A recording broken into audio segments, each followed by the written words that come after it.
Hello students, आज हम UP board 12th class के अभ्यास 10 को शुरू करने जा रहे हैं। तो प्रश्नावली 10.1 को शुरू करने से पहले हम कुछ ऐसे बिंदुओं पर चर्चा करेंगे जो अभ्यास 10 में बहुत ही काम आने वाले हैं। तो आइए शुरू करते हैं। भौतिक राशियाँ। भौतिक राशियाँ दो प्रकार की होती हैं जो कि निम्नलिखित हैं। नंबर 1, अदिश राशियाँ। कुछ भौतिक राशियाँ ऐसी होती हैं जिन्हें व्यक्त करने के लिए केवल परिमाण की आवश्यकता होती है, दिशा की नहीं। अदिश राशियाँ कहलाती हैं, जैसे दूरी, समय, चाल, दाब, कार्य, ऊर्जा, द्रव्यमान आदि। तो इन राशियों को व्यक्त करने के लिए किसकी आवश्यकता होती है? केवल परिमाण की, दिशा की आवश्यकता नहीं होती है। जैसे कि हमारे पास कोई व्यक्ति है, राम, उसका वेट है 70 kg। कितना है? 70 kg। तो इसका वेट माने वेट को व्यक्त करने के लिए क्या चाहिए हमें? खाली परिमाण चाहिए, दिशा चाहिए नहीं। दिशा की आवश्यकता नहीं है, खाली किसी जगह आवश्यकता है? परिमाण की। तो ऐसी भौतिक राशि जिन्हें व्यक्त करने के लिए केवल परिमाण की आवश्यकता होती है, दिशा की नहीं। जैसे कि कोई चाल है, चाल माना कोई कार है, कार ए है, इसकी चाल कितनी है? चाल है इसकी 70 किलोमीटर प्रति घंटा। तो इसकी जो चाल को व्यक्त करने के लिए क्या है? केवल परिमाण की आवश्यकता होती है, दिशा की नहीं होती है। इस चाल में हम बताते हैं कि गाड़ी इतनी स्पीड से जा रही है, पर इसमें दिशा नहीं बताते कि किस दिशा में जा रही है। तो चाल क्या हो गई? ये भी क्या एक अदिश राशि है, क्योंकि इन्हें व्यक्त करने के लिए केवल परिमाण की आवश्यकता होती है, दिशा की नहीं। अदिश राशि कहलाती हैं। नंबर 2, सदिश राशियाँ। कुछ भौतिक राशियाँ ऐसी होती हैं जिन्हें व्यक्त करने के लिए परिमाण के साथ साथ किसी आवश्यकता होती है, दिशा की भी आवश्यकता पड़ती है, सदिश राशियाँ कहलाती हैं। जैसे विस्थापन, वेग, संवेग, त्वरण, बल, आवेग, बल, स्थिति आदि। जैसे पहले में क्या थी? दूरी थी ना, वो कैसी थी? अदिश राशि थी। जबकि विस्थापन क्या है? सदिश है। लगभग दूरी और सदिश क्या है? दूरी और विस्थापन क्या है? लगभग एक ही चीज़ होती है, पर इसमें क्या होता है? दूरी को व्यक्त करने के लिए केवल परिमाण की आवश्यकता होती है, और विस्थापन को व्यक्त करने के लिए परिमाण के साथ साथ दिशा की भी आवश्यकता होती है। जैसे विस्थापन है, कोई वस्तु यहाँ रखी है ए स्थान पर, हमने उसको उठा के बी पर ले गए। तो अगर खाली हम, जैसे इनके बीच की दूरी कितनी है? 10 मीटर है। क्या हो गया? 10 मीटर। अब ये क्या है? यहाँ ए पे रखी थी, वैसे यहाँ ले गई। तो अगर हमें इसमें क्या पर चाहिए? दिशा भी चाहिए। तो यहाँ होता है उत्तर, ये होता है उत्तर, होता है ऊपर, पूर्व, और ये क्या होता है? पश्चिम, और ये क्या होता है? दक्षिण। जब ए से ले गए हम बी को, तो ए की किस दिशा में? बी ए के क्या है? इधर है। तो किस दिशा में? पूर्व में। तो हम वस्तु को ए से लेके कहाँ उठा के ले गए? बी पे ले गए। कितनी दूर ले गए? 10 मीटर ले गए। तो हम क्या बता रहे हैं? इसमें ये भी बता रहे हैं कि हम इतनी तो मीटर दूरी पे ले गए और इस दिशा में ले गए। तो क्या है? विस्थापन। कितनी विस्थापित कर दी हमने? वस्तु यहाँ रखी थी, यहाँ से यहाँ पहुँचा दी, तो कितनी विस्थापित कर दी? कितनी दूरी हटा दी उसकी? 10 मीटर। और साथ साथ दिशा भी बता रहे हैं, तो क्या हो गया? ये विस्थापन। अगर हम खाली दूरी बताएं कि हम ए से बी पर ले गए, वस्तु ए रखी थी और बी पर ले गए, और दिशा नहीं बताएं, तो क्या कहलाएगी? वो दूरी कहलाएगी। दूरी क्या है? अदिश। और जबकि विस्थापन क्या है? सदिश है, क्योंकि इसमें दूरी के साथ साथ क्या होती है? दिशा भी, कि किस दिशा में ले गए, किस दिशा में विस्थापित करिए। और वेग लगभग जैसे चाल होती है, ऐसे ही क्या होता है? वेग। पर वेग में हमने क्या बताया चाल में?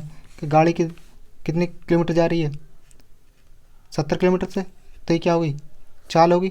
अगर इसमें हम क्या करें? दिशा भी ऐड कर दें, जैसे कार जा रही है 70 किलोमीटर प्रति घंटा से, और किस दिशा में जा रही है? पूर्व में जा रही है, पश्चिम में जा रही है, या उत्तर में, दक्षिण में। चाल के साथ साथ दिशा भी बता देते हैं, तो क्या लगता है? वो वेग। क्योंकि इसमें अब परिमाण भी हो गया और क्या हो गया? दिशा भी होगी। तो क्या कहलाएगा? सदिश राशि कहलाएगी। ऐसे ही त्वरण, बल, आवेग, स्थिति आदि क्या हो जाती हैं, सदिश राशि कहलाती हैं। अब सदिशों के प्रकार। सदिश निम्नलिखित प्रकार के होते हैं। नंबर 1, शून्य सदिश। ऐसा सदिश जिसका परिमाण कितना होता है, शून्य, जिसका परिमाण शून्य होता है, शून्य सदिश कहलाता है। इसे क्या है, जीरो वेक्टर, जीरो सदिश से प्रदर्शित करते हैं। जैसे कि कोई वस्तु ए पे है, अब हमने उठाई और कहाँ रख दिया, ए से उठाई और ए पे ही रख दी, तो कितना विस्थापित करी हमने कोई वस्तु उठाई ए से, उठाने के बाद फिर इसी पे रख दी, तो विस्थापित करी, जहाँ पे रखी वहीं रख दी, विस्थापन कितना है इसका, जीरो, तो परिमाण कितना हो गया इसका, जीरो हो गया, क्योंकि वस्तु उठा के लाई और वहीं रख दी, परिमाण कितना होगा, जीरो होगा। तो ये कैसा राशि है, इसका परिमाण कितना होगा, जीरो होगा, तो क्या कहलाएगी, शून्य सदिश कहलाएगा। इसे कैसे प्रदर्शित करते हैं, जीरो वेक्टर से प्रदर्शित करते हैं। नंबर 2, मात्रक सदिश। ऐसा सदिश जिसका परिमाण कितना होता है, एक, कितना होता है, परिमाण एक होता है, मात्रक सदिश कहलाता है। कोई सदिश अगर कोई सदिश कितना है, ए है, तो उसका मात्रक सदिश कितना होगा, एक, इसे कहेंगे कैप, ए कैप। ऐसा सदिश जिसका परिमाण कितना होता है, एक होता है, मात्रक सदिश कहलाता है। और इसे यदि कोई सदिश ए वेक्टर है तो उसका मात्रक क्या सदिश होगा, ए कैप। जैसे कि कोई सदिश बी है, ये मात्रक सदिश है, तो उसका मात्रक सदिश क्या होगा, बी कैप। या कोई सदिश ए बी है, इसका मात्रक सदिश क्या होगा, ए बी कैप। नंबर 3, सह आदिम सदिश। दो या दो से अधिक ऐसे सदिश जिनका प्रारंभ बिंदु क्या होता है, एक होता है, सह आदिम सदिश कहलाते हैं। दो या दो से अधिक ऐसे सदिश जिसका प्रारंभिक बिंदु क्या हो, एक होता है, सह आदिम सदिश कहलाते हैं। जैसे कि एक बिंदु ये, एक सदिश इधर की तरफ है, एक इधर की तरफ है और एक इधर की तरफ, ये ओ कह दें, इसे ए कह दें, इसे बी कह दें, और क्या है, सी। तो ये सदिश कौन सा है, ये सदिश है ए बी, ओ ए, ओ से स्टार्ट है, किधर दिशा में जा रहा है, ये सदिश कौन सा है, ओ बी सदिश। और सदिश कौन सा है, ओ सी, ओ से जा रहा सी दिशा में, तो ओ से स्टार्ट हुआ, सी दिशा में जा रहा। तो दो हो या दो से अधिक है सदिश जिनका प्रारंभ बिंदु क्या हो, एक होता है। देखो ओ ए, ओ बी है और ओ सी है, कहाँ से प्रारंभ हो रहे हैं, तीनों ओ से हो रहे हैं, इनका प्रारंभिक बिंदु क्या है, एक ही है, तो ये क्या कहलाएंगे, से आदिम सदिश। तो इन चीज़ों को आप इनके उदाहरण में भी लिख सकते हैं, इसे उदाहरण नहीं दिया तो आप इसको फिगर को इनके उदाहरण में बना सकते हैं। अब सररेख सदिश। नंबर 4, सररेख सदिश क्या होते हैं, दो या दो से अधिक ऐसे सदिश जो एक ही रेखा के क्या हो, समांतर होते हैं, क्या कहलाते हैं, सररेख सदिश कहलाते हैं। तो हमने कोई एक रेखा लेते हैं, एक रेखा ले ली, तो दो या दो से अधिक ऐसे सदिश जो इस रेखा के क्या होंगे, समांतर होंगे। जैसे कि एक सदिश मैंने क्या ले लिया, ए वेक्टर ले लिया, एक सदिश क्या ले लिया, बी वेक्टर। दो सदिश हैं, ये सदिश जो ये भी इस रेखा का समांतर है, और ये वाला सदिश ये भी इस रेखा के क्या है, समांतर है। दो सदिश लिए मैंने, ए वेक्टर और बी वेक्टर। एक रेखा मैंने ए ले ली, ए वेक्टर क्या है, इस रेखा के समांतर है, और बी वेक्टर भी क्या है, इस रेखा के समांतर है। दोनों वेक्टर क्या है, दोनों सदिश क्या है, एक ही रेखा के समांतर है, तो क्या कहलाएंगे, सररेख सदिश। जरूरी नहीं है अब क्या है, ए की दिशा और बी की दिशा क्या है, सेम दिशा में, जरूरी है सेम दिशा में हो।